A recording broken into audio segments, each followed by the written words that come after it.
السلام علیکم ورحمۃ اللہ وبرکاتہ۔ معزز سامعین، آج ہم آپ کو اس ویڈیو میں امام احمد رضا خان بریلوی کے ان اصول کے بارے میں بتائیں گے کہ جن اصول پر امام احمد رضا خان بریلوی رحمۃ اللہ علیہ عمل کرتے تھے۔ امام احمد رضا خان بریلوی کے اصولوں پر عید میلاد النبی منانا جائز نہیں۔ صحابہ کرام نے جشن عید میلاد النبی نہیں منایا تو کیا پھر بھی منانا جائز ہے؟ اس سوال کے جواب کے لیے ہم نے فتویٰ رضویہ کے 8ویں جلد کو کھولا۔ مولانا احمد رضا خان بریلوی صاحب سے پوچھا گیا کہ عربی کے علاوہ کسی زبان اردو وغیرہ میں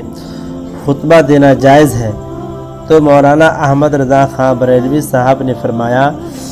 صحابہ کرام کے دور میں ہزاروں بلاد عجم فتح ہوئے، ہزاروں عجمی حاضر ہوئے، مگر کبھی منقول نہیں کہ انہوں نے ان کی غرض سے خطبہ غیر عربی میں پڑھایا یا اس میں دوسری زبان کا خلط کیا ہو۔ آگے اصول بیان کرتے ہیں کہ ہر وہ شے جس کا مقتضا پایا جائے اور کوئی معنی بھی نہیں، پھر صحابہ کرام کا اس کو ترک کر دینا اس پر دال ہے کہ اس کو چھوڑا گیا ہے، تو کم از کم یہ عمل مکروہ ضرور ہوگا۔ جی تو اب مولانا احمد رضا خان بریلوی رحمۃ اللہ علیہ کے مطابق خطبہ غیر عربی میں پڑھنا اس لیے جائز نہیں کیونکہ صحابہ کرام نے اس پر عمل نہیں کیا، اور امام احمد رضا خان صاحب کے اصول کے مطابق یہ واضح ہو گیا کہ جو عمل صحابہ کرام کر سکتے تھے، اسباب موجود تھے، کوئی رکاوٹ نہیں تھی، مگر صحابہ کرام نے اس کو ترک کر دیا، تو یہ سمجھا جائے گا کہ وہ عمل چھوڑا گیا ہے اور وہ عمل کم از کم مکروہ ضرور ہوگا۔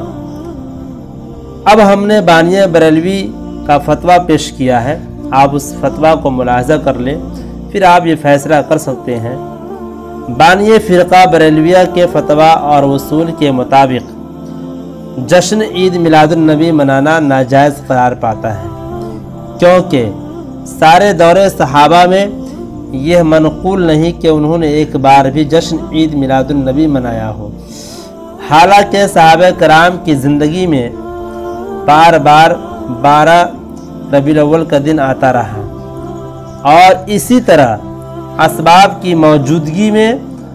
صحابہ کرام نے جشن عید میلاد النبی نہیں منایا، کوئی معنی نہیں تھا،